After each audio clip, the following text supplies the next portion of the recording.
Hello and welcome to Unacademy. मैं शुभम सिसोदिया आप सबका बहुत स्वागत करता हूं।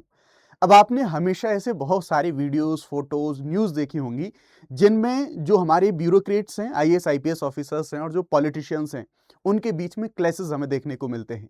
लेकिन अभी जो पॉलिटिकल पार्टी के जो मेंबर्स हैं या फिर मैं कहूं जो हमारे राजनेता लोग हैं, वो ये आरोप लगा रहे हैं कि साहब जो ब्यूरोक्रेसी है वो लोकतंत्र के लिए घातक साबित हो रही है या फिर वो लोकतंत्र को लागू करने में हमें कॉपरेट नहीं कर रही है। अब मैं ये नहीं कहूंगा कि जो नेताजी बोल रहे हैं या फिर जो राजनीति के लोग बोल रहे हैं वो पूरी तरह से गलत है, और मैं इसे पूरी तरह से सही भी नहीं कहूंगा। ऐसा क्यों? इसके पीछे की एक कहानी है और अभी करंट अफेयर में एक न्यूज चल रही है, और ये मामला कर्नाटक की विधानसभा से जुड़ा हुआ है। और वहां पर बोला गया है कि जो हम आईएएस के बारे में बात करते हैं ना, कि IAS is equal to Indian administrative service, वो आईएएस ये इंडियन एडमिनिस्ट्रेटिव सर्विस नहीं होता, ये होता है आई एम सॉरी। क्यों? क्योंकि जब भी आप ब्यूरोक्रेसी के पास कुछ भी काम कराने के लिए जाएंगे, जब भी आप इन अधिकारियों के पास काम कराने के लिए जाएंगे, उन्हें बस आई एम सॉरी बोलना होता है, उन्हें अपना काम नहीं करना होता।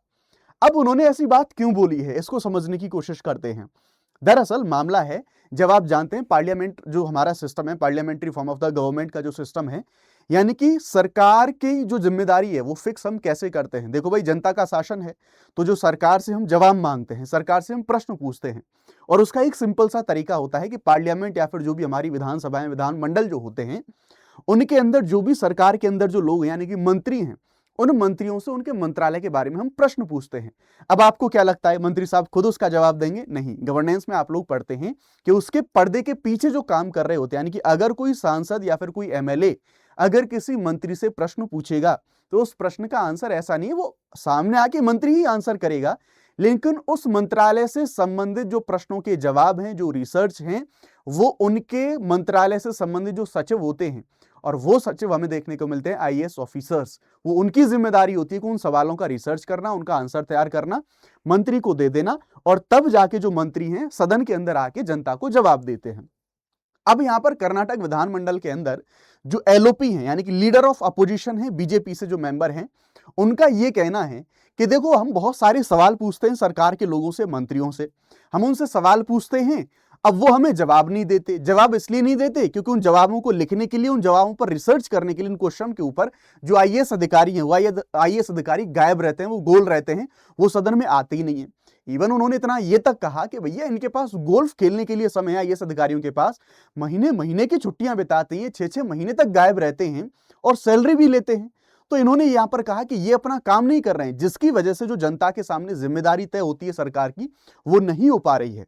और ये लोकतंत्र के लिए बड़ी खतरनाक बात है, और एकदम बिल्कुल सही बात है, 100% ये सही बात हमें यहां पर देखने को मिलती है।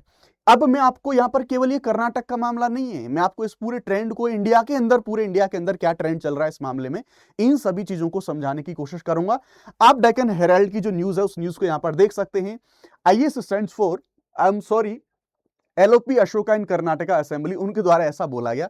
देखो, अब हम जब भी बात करते हैं जो हमारे असेंबली होते हैं, यानी कि जो हमारे लेजिस्लेचर होते हैं, यहां पर ऐसा क्यों बोला गया, आपको थोड़ा कॉन्टेक्स्ट देता हूं, पूरा वीडियो एंड तक देखिएगा, थोड़ा सा आपको एक पर्सपेक्टिव है वो मिलेगा। बाकी जो आपकी राय है, आप क्या सोचते हैं इस बारे में, कमेंट सेक्शन में बता सकते हैं। देखो दोस्त, जो लेजिस्लेचर है, लेजिस्लेचर के अंदर आप लोग जानते हैं, जो गवर्नमेंट के अंदर, यानी कि जो सरकार के अंदर जो भी पॉलिटिकल पार्टी बैठी है, यानी कि सरकार को हम जिम्मेदार बनाने के लिए सवाल पूछते हैं, कुछ क्वेश्चंस पूछते हैं।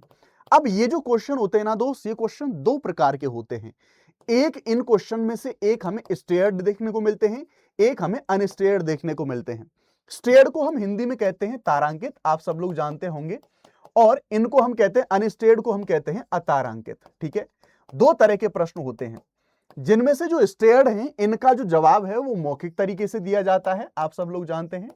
ठीक है, और इनके पीछे से ऊपर से सप्लीमेंट्री जो क्वेश्चन है वो भी पूछे जा सकते हैं, और जो अनस्टेयर्ड क्वेश्चन होते हैं, इनका जवाब दिया जाता है लिखित तरीके से। ठीक है, अब मान लीजिए किसी, कोई भी लेजिस्लेचर का मेंबर है, कोई एमएलए है, जस्ट फॉर एग्जांपल मान लीजिए, उस एमएलए ने किसी मिनिस्टर से या फिर किसी मंत्री से कोई सवाल पूछा, और वो सवाल है अनस्टेयर्ड, यानी कि उनको लिखित में उस सवाल को चाहिए। तो सिंपल सी बात है, ये जो सवाल पूछा जाएगा, इस सवाल का जो आंसर है, वो आंसर कौन बनाएंगे, उस मंत्रालय के जो सचिव हैं, जो कि एक आईएएस ऑफिसर सीनियर, उनके अंडर में ये पूरा मंत्रालय काम कर रहा होगा। अब ये ऑफिसर ही साहब छुट्टी पर हैं, इनका जैसा आरोप लगाया गया है। आप अगर देखेंगे, पूरे इंडिया के बारे में बात करेंगे, तो अगर आप कर्नाटक के बारे में भी अगर आप स्पेसिफिकली बात करेंगे, तो जितने प्रश्न टोटल सरकार से पूछे जाते हैं, अगर मान लीजिए 100 प्रश्न सरकार से पूछे जा रहे हैं तो इनमें से 30 का जवाब ही मिलता है, यानी कि सरकार सवालों से बच रही है। अब एक पेज को और समझने की कोशिश करो कि इस चीज में रिफॉर्म क्यों नहीं हो पा रहे हैं।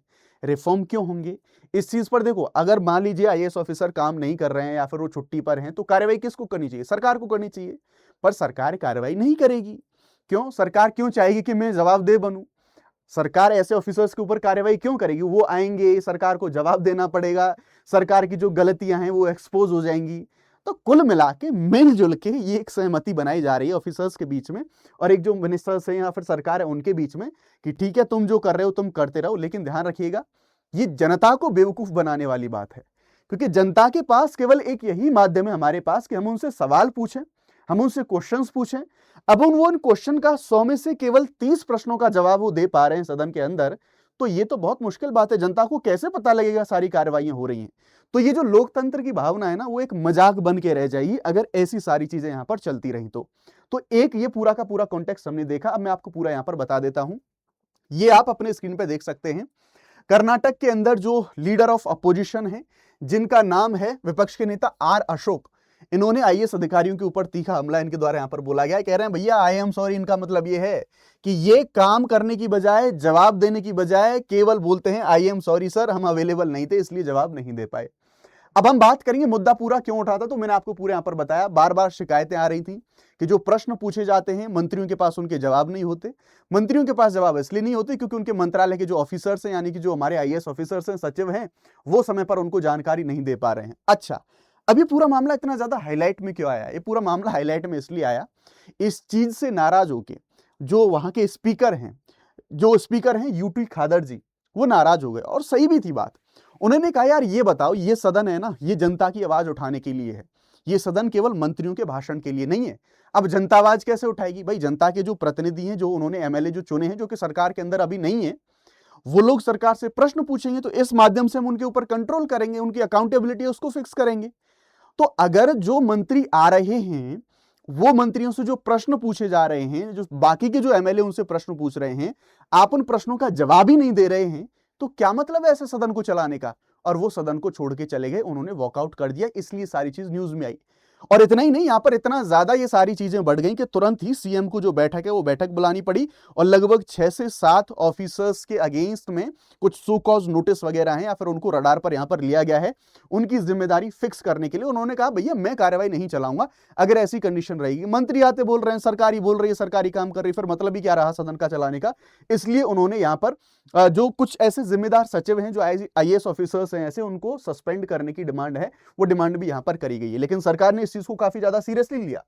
सरकार ने, सीएम सिद्धरामैया ने और मुख्य सचिव शालिनी जो थी, उन्होंने सभी आईएएस ऑफिसर्स की इस लापरवाही के ऊपर, जो सारी उनके ऊपर जैसे आरोप लग रहे हैं, उसके ऊपर लगभग 7 जो सीनियर ऑफिसर्स हैं उनको सो कॉज नोटिस भेजा गया, समय पर जवाब देने के निर्देश दिए गए और सरकार के लिए शर्मिंदगी कहा।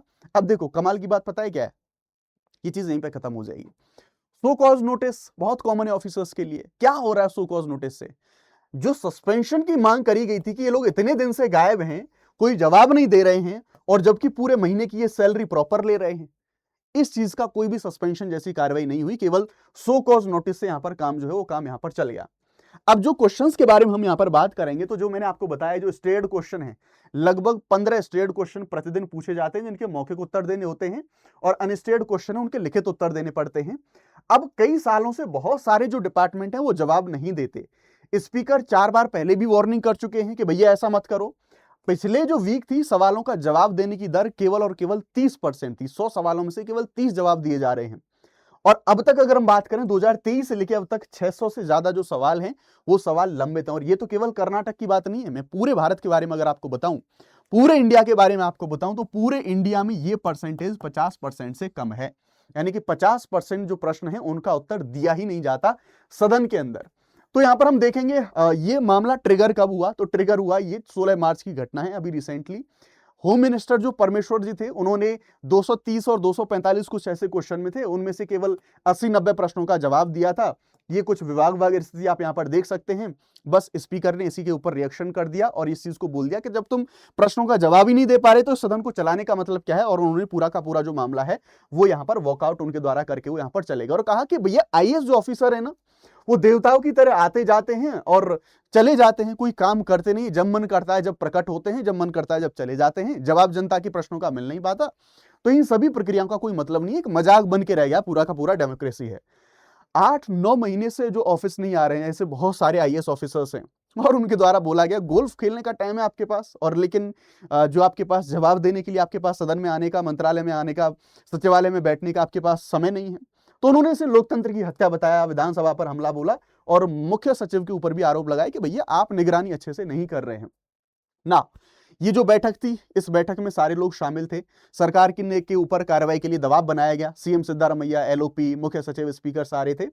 तो यहाँ पर सीधे तरीके से जो मंत्री हैं उनको पत्र लिखे गए। लेकिन अगेन अगर आप यहाँ पर देखें ना, पत्राचार हो रहा है, शो कॉज नोटिस भेजे जा रहे हैं। क्या हो रहा है इससे? कोई एक्शन होगा? कोई एक्शन नहीं होने वाला। अब इसका सॉल्यूशन क्या है? अगर मैं आपको इसके सॉल्यूशन के बारे में बताऊं तो देयर इज नथिंग। अब केवल निर्देश दे दिए गए हैं कि सभी लंबित जवाब तुरंत दो, एमएलए को व्यक्तिगत पत्र लिखें, मंत्री हर जवाब की जांच करें, दोबारा गलती अगर करी तो सस्पेंशन होगा। पर इससे होने वाला कुछ भी नहीं है। टू बी वेरी ऑनेस्ट, अगर मैं आपको बताऊं तो जो रियल सॉल्यूशन है, वो रियल सॉल्यूशन कौन निकाल सकता है? इस देश की जनता। अगर आप लोगों को ध्यान आ रहा होगा तो आप ट्विटर पे जाना, एक्स पर जाना, और वहां पर एक वायरल वीडियो है बड़ा अच्छा, recently if I am not wrong, तो वायरल वीडियो बिहार से है। और बिहार में एक जो ऑफिसर हैं, एक सीनियर ऑफिसर हैं, एक आम आदमी ने, एक व्यक्ति ने उनसे प्रश्न पूछे हैं उनके करप्शन के ऊपर। और मैं लिटरली बता रहा हूं, वो वीडियो इतना ज्यादा वायरल हुआ, मतलब कुल मिला के मैं जो यहां पर कह रहा हूं कि चाहे तो जो जनप्रतिनिधि हैं, चाहे जो ऑफिसर हैं, उनसे आपको सवाल पूछना पड़ेगा, आपको प्रेशर बना के रखना पड़ेगा।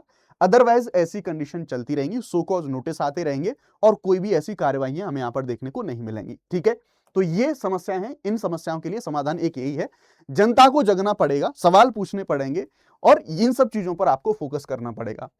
अगर आप लोग यूपीएससी सीएससी के लिए तैयारी कर रहे हैं, प्रीलिम्स बहुत नजदीक है, और उसके लिए सबसे इंपॉर्टेंट चीज हो जाती है कि आपकी पीवाईक्यू प्रैक्टिस हो जाए और कुछ हाई यील्ड जो टॉपिक्स हैं उन टॉपिक्स की आपकी प्रिपरेशन हो जाए।